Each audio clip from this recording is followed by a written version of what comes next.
నా మీరు మా దగ్గర ఫోన్ కొన్నందుకు మీకు ఒక గేమ్ అన్న. ఈ గేమ్ మీరు నేను ఇద్దరం కలిసి ఆడతాము. ఎవరు విన్ అయితే వాళ్ళకి స్మార్ట్ వాచ్ వస్తుంది. ఓకేనా? సో గేమ్ ఏంటంటే డైస్ పట్టుకోండి. ఈ డైస్ ఇక్కడ వేయాలన్న. ఆ డైస్ ఇక్కడ వేస్తే ఇప్పుడు మీకు ఎగ్జాంపుల్ 3 పడ్డది అనుకోండి. 3 పడితే 3 బెలూన్స్ డాష్ చేయాలి. అట్లా ఇక్కడ వరకు రావాలి. ఫస్ట్ మీరు వస్తే మీకు వస్తుంది వాచ్, ఫస్ట్ నేను వస్తే నాకు వస్తుంది వాచ్. ఓకేనా? ఓకే ఇదిగోండి డైస్. 2 బెలూన్స్ పగలగొట్టండి.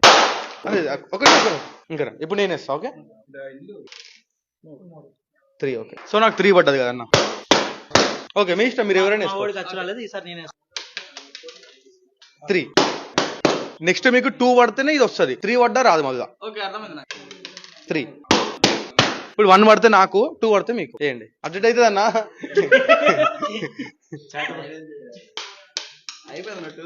సో అన్నకైతే లాస్ట్ నెంబర్ 2. సో అన్న ఇదిగోండి. అన్నకి తెలియని విషయం ఏంటంటే మనోడు లోడోలో కింగ్. సో అన్న అయితే మన పేజ్ ని ఫాలో అవుతుండో. సో మా పేజ్ ని ఫాలో